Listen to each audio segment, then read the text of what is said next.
Okay, week 3 of the rescue and recovery is underway in Haiti. Ivan Watson's been in Port-au-Prince since the beginning. Now he is taking a trip. He's back in Port-au-Prince, but he's taking a trip out of there to take a look at areas that weren't hit by the quake, but really have felt some devastating effects. Ivan?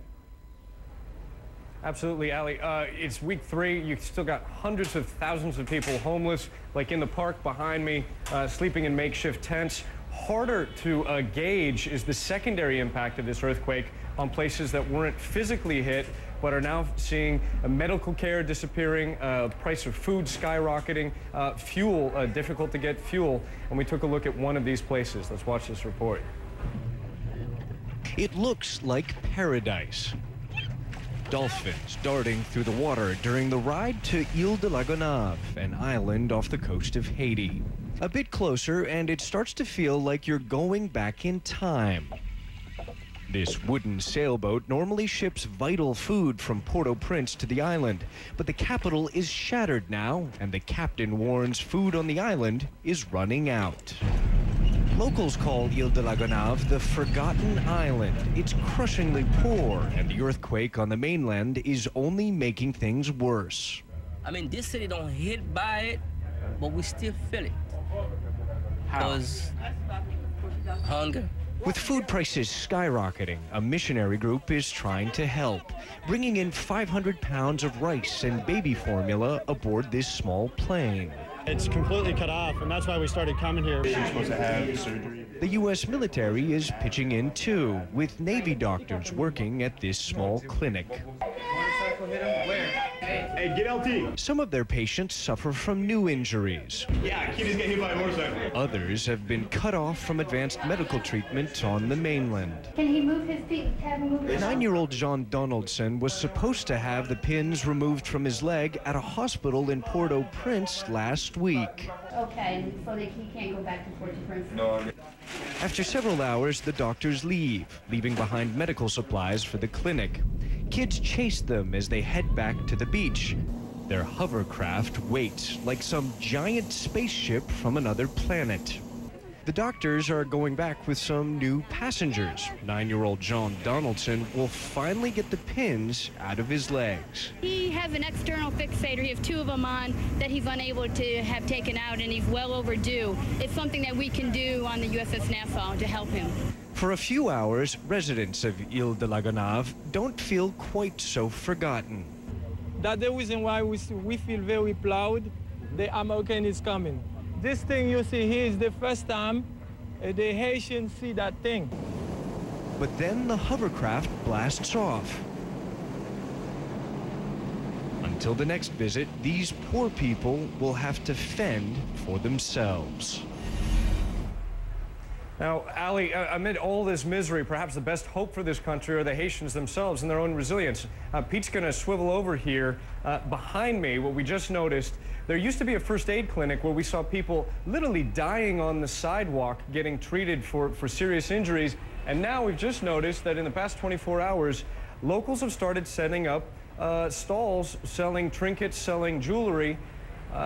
3 weeks after this devastating crisis, this is a way that people are going to try to survive and try to get by. It's really amazing, Ali. All right, well, there's obviously no infrastructure to accept tourism, so they can't be selling that to tourists. I guess it must be some attempt to return to some normalcy in an environment which is just so shattered.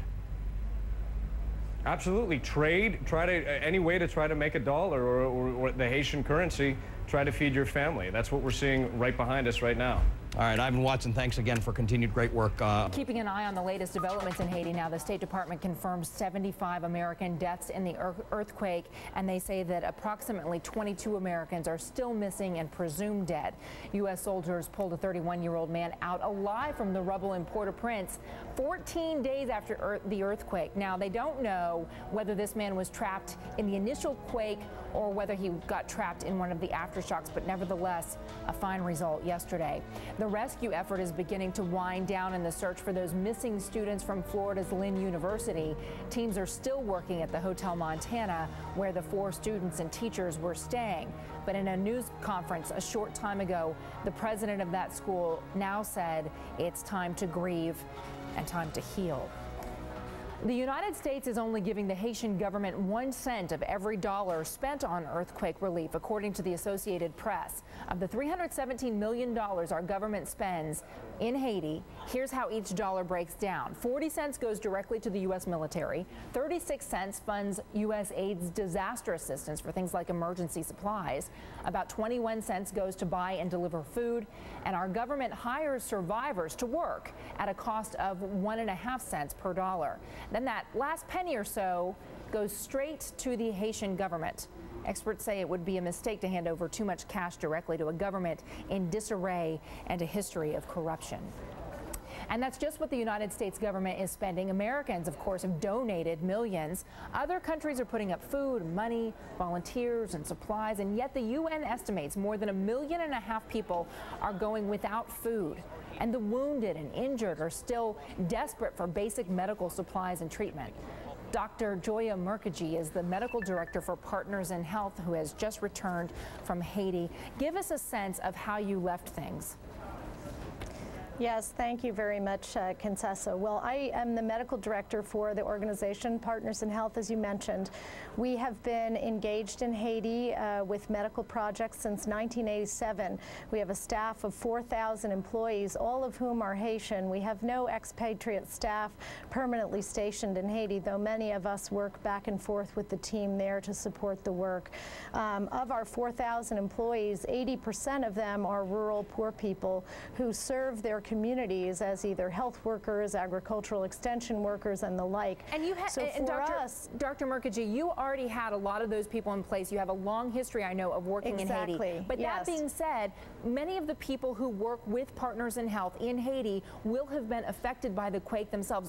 Do they have the medical supplies they need, the food and water they need to take back even to their own families?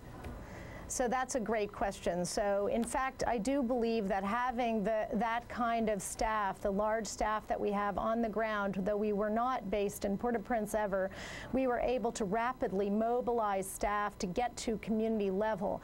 And our procurement and supply chain in Boston has done a phenomenal job getting the necessities both to our ongoing projects, which are the support of 10 public facilities and a charity hospital in central Haiti, as well as our relief efforts, which are Haitian-led in Port-au-Prince.